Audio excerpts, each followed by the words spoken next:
To look at the correlation between food insecurity and child physical abuse, we're going to look at 3 data sets today, 2 national in scope and longitudinal, and 1 that I conducted in the state of Missouri, looking at moms who are at risk for child abuse and neglect. That's a mixed method study, so we'll look at quantitative and qualitative results from that.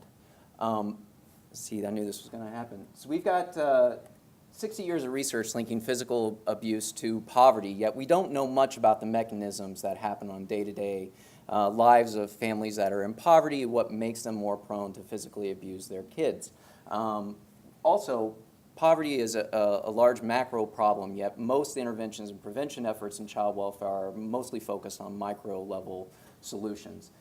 So I have the idea that food insecurity, here defined as lacking physical and economic access to sufficient quantities of affordable, nutritious food, may be the mechanism that's driving that. The thing to remember about this is that it's not just economic reasons, but physical access reasons. You look at this map of the United States, those families in Mississippi and those families in Maine may have the economic resources to get to buy food, but not actually have the access to the food. So that's another thing we need to be worried about or aware of when it comes to food insecurity, is that very few families are actually persistently food insecure. For families who identified as food insecure for the last 5 years, only 6% have actually been persistently food insecure. Families move in and out. So is it persistent food insecurity, or is it this moving in and out of food insecurity status that may be driving physical child abuse? Some of the reasons why food scarcity may make parents abusive: there's economic stress and psychological reasons, of course, tied to sort of emotions around not being able to provide.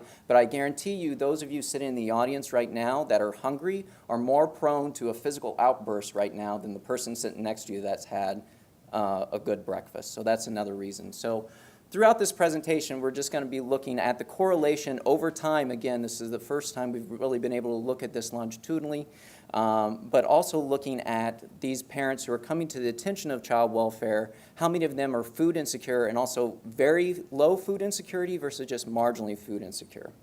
So looking at the Fragile Families data set, there is a correlation between food insecurity, even once we control for many different confounding factors, including maternal depression and maternal impulsivity, both chronically and over time for these kids who are 3 to 5 years old at the time. What we also see is that it may not actually be the transient food insecurity, moving in and out, but the persistent food insecure families that are more prone to violent abuse for their kids. 20% of persistent families severely abused their kid in the previous year. These are, again, 3 to 5 year olds.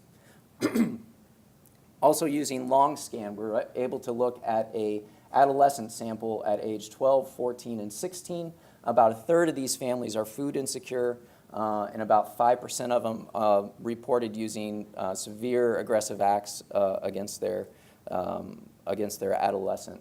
Now, this is too complicated to talk about, so I'm going to talk about the next 2 slides. The next 2 slides, we're able to parse out families who get better in terms of their food insecurity and families who get worse, and then also compare that to persistent versus no food insecurity over the years.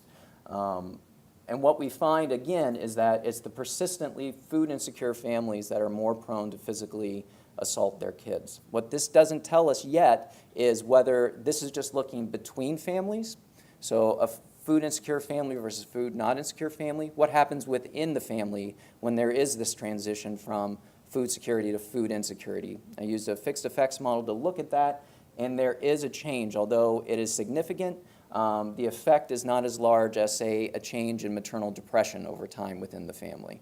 So, so there is still something there when a family changes from food insecure to, or food secure to food insecure, but it might not have as much of an effect as other things. In my study of Missouri, I looked at 129 moms who are at risk for child abuse and neglect. I was able to interview 38 of them on how they coped, how they were affected physically and emotionally by food insecurity, and how they coped with these different things. And one of the things I was interested in was the level of food insecurity. Of the moms, of the parents who are coming into contact with child protection in the state of Missouri, half of them identified as very low food insecurity. which means that there was a disruption in their eating pattern within the last 3 months. These moms were not getting enough food day to day.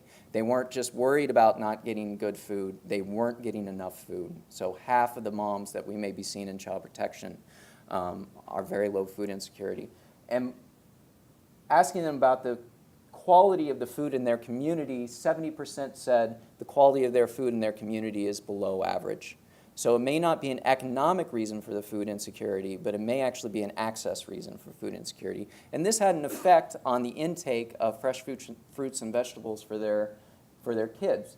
11% of parents who have very low food insecurity, their kids got no fresh fruits or vegetables on intake in the last week, where the other families had at least some.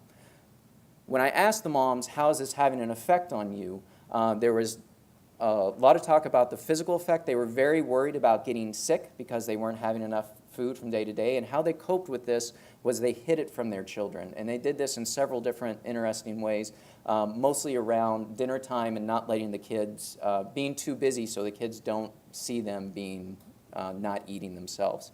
It also took an emotional toll.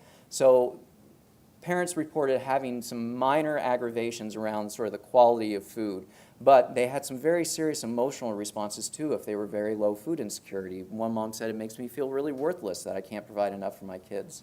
And this persistent, the one thing that may make food different than other types of issues around poverty is that kids are hungry all the time.